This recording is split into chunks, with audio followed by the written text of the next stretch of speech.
Ano nga ba ang tunay na pakiramdam ng kamatayan? Marami sa atin ang natatakot at iniiwasang isipin ito dahil isa itong tanong na mahirap sagutin. Kasi ang tunay na nakakaalam lang sa ngayon ay ang mga taong pumanaw na. At syempre, hindi na natin sila matatanong pa. Kaya mga scientist, sinubukan nilang pag-aralan kung ano nga ba talaga ang nangyayari at ano ang maaaring maramdaman ng tao sa huling sandali ng kanyang buhay. Totoo ba na biglang magfa-flashback ang lahat ng alaala mo mula pagkabata? Na makakakita ka ng maliwanag na ilaw hanggang marating ang sinasabing langit? O baka naman ang lahat ay mauwi lang sa madilim na kawalan? Mabuti pang pag-usapan na lang natin yan. Ang kamatayan ay ang hangganan ng buhay. Isang yugto kung saan tuluyang humihinto ang paggana ng katawan. Kapag tumigil na ang tibok ng puso at paghinga, nawawala na rin ang anumang kamalayan sa utak. Unti-unting humihinto ang mga organ at sisimulan ng katawan ang natural na proseso ng pagkabulok o decomposition, hanggang sa ang matitira na lamang sa paglipas ng panahon ay mga buto.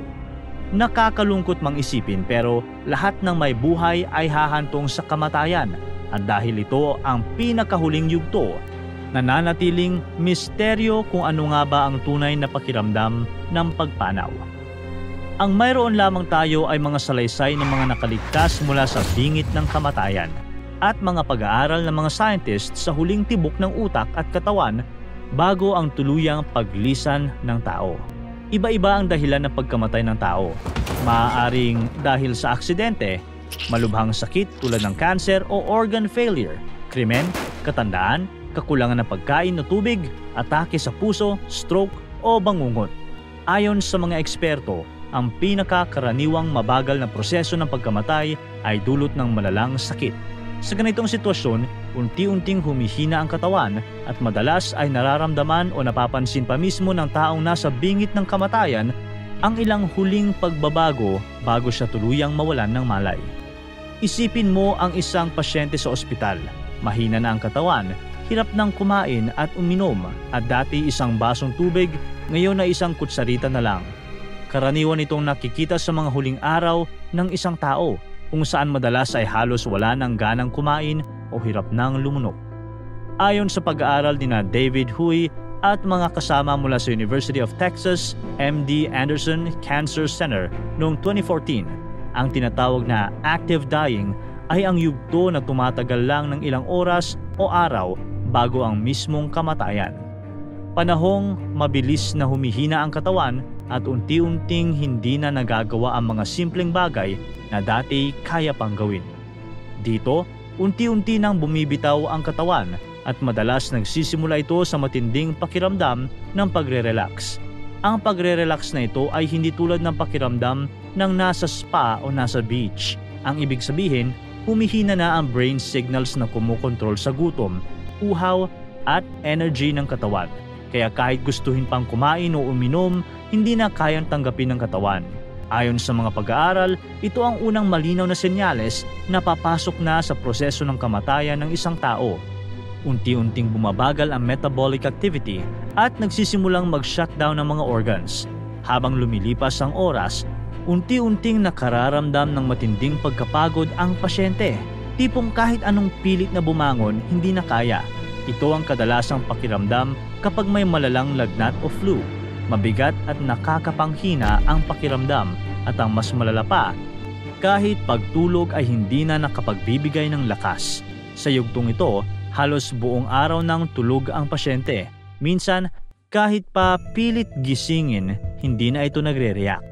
Ayon sa mga pag-aaral, tulad ng isinagawa ni T.O. Silva at mga kasamahan noong 2023, sa BMJ Supportive and Palliative Care, nangyayari ito dahil paubos na ang lakas ng katawan at mas madalas nang nasa pagitan ng utak ng pagtulog at kamatayan.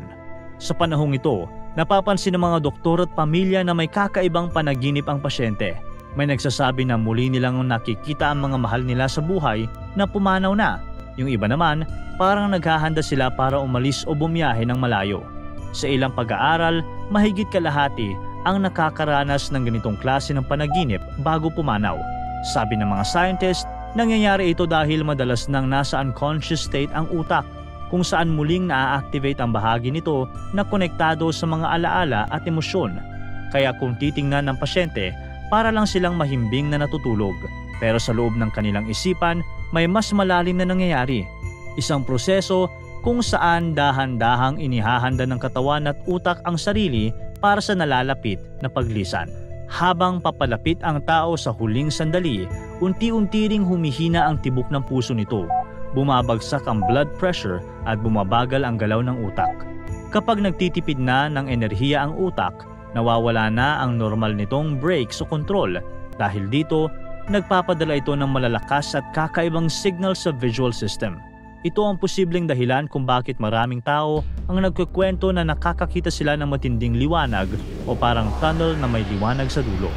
Ayon sa mga pag-aaral, ang mga karanasang nararanasan ng tao bago mamatay ay hindi basta gawa-gawa lang. Isa sa pinakaunang at kilalang pag-aaral ay isinagawa ni Dr. Ajmal Zemar, isang neurosurgeon sa University of Louisville kasama ang iba pang mga eksperto. Gumamit sila ng electroencephalogram o EEG, isang machine na sumusukat sa galaw ng kuryente sa utak para pag-aralan kung ano ang nangyayari sa huling sandali ng buhay. Noong 2013 naman, sa isang eksperimento na isinagawa ng grupo ni Dr. Jimo Borgigen mula University of Michigan, nakita na bago mamatay ang isang daga, biglang lumakas at sabay-sabay ang galaw ng brainwaves nito. Mas malakas pa ito kaysa sa normal na aktibidad ng utak habang buhay ang mga daga. Ipinapakita nito na may huling burst ng malinaw at organisadong signal ang utak bago ito tuluyang tumigil. Pagkalipas ng ilang taon, natuklasan din ng mga scientists na lumalabas ang parehong pattern sa mga tao. Sa mga pasyenteng muntik nang mamatay pero muling na-revive, nakita sa kanilang brain scan na biglang nagkaroon ng sobrang aktibidad ang utak, lalo na sa mismong sandali na huminto ang pagtibok ng kanilang puso. Lumalabas dito ang tinatawag na gamma waves na may kinalaman sa memorya at kamalayan. Dahil dito, parang nagfa-flashback ang utak ng tao ng mahahalagang bahagi ng kanyang buhay. Parang pinapanood muli ang sarili mula sa simula hanggang sa pinakadulo.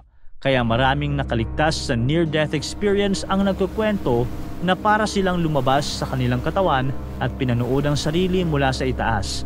Kasabay ng kakaibang pakiramdam ng kapayapaan, para silang nabigyan ng bird's eye view kung saan mas malinaw ang lahat ng nangyayari. Sa sandaling iyon, pakiramdam nila ay mas ramdam ang pagmamahal at presensya ng pamilya na nagbabantay kahit hindi na nila mabuksan ang kanilang mga mata o magalaw ang kanilang katawan. May ilan ding nagsasabing naramdaman nilang para silang bumalik sa isang pamilyar at ligtas na lugar. Pero hindi lahat ay may ganoong alaala. May iba na kahit nakita sa brain scan na aktibo ang kanilang utak, wala silang naalala at para lang silang nagising mula sa mahimbing na tulog. Mayroon ding naitalang kaso kung saan ang brain activity ng isang lalaking namatay ay halos kapareho ng epekto ng isang chemical na tinatawag na DMT o N-dimethyltryptamine. Ang DMT ay isang natural na hallucinogen na kilala sa pagbibigay ng matinding ilusyon at kakaibang karanasan sa pag-iisip.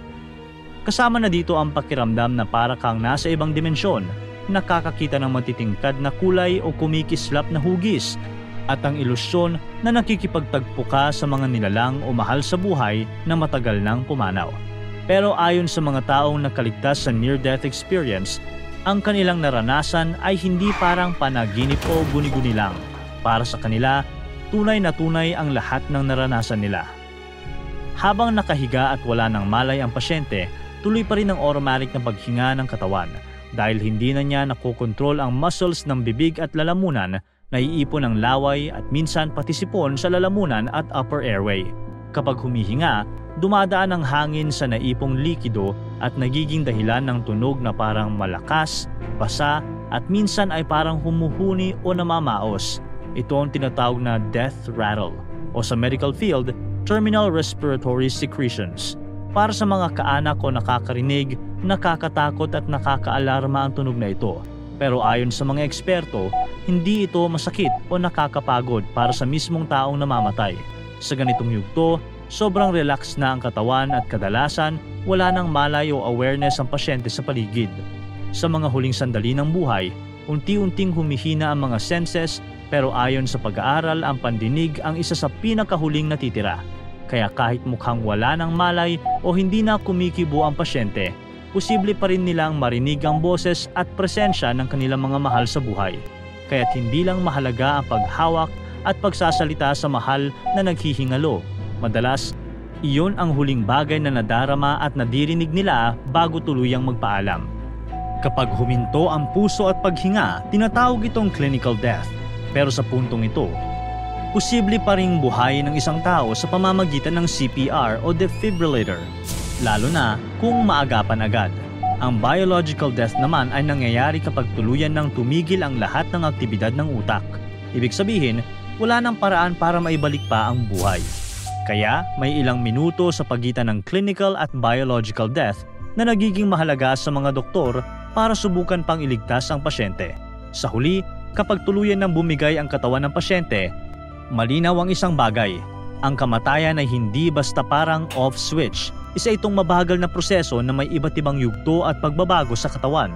Sa ilang pagkakataon, may mga tao ring nakararanas ng mga kakaibang bagay na unti-unti nang nabibigyang paliwanag ng science. Halimbawa, ang puting liwanag na madalas ikinukwento bilang sundo ng langit ay ipinaliliwanag bilang epekto ng sobrang aktibidad ng utak bago mamatay.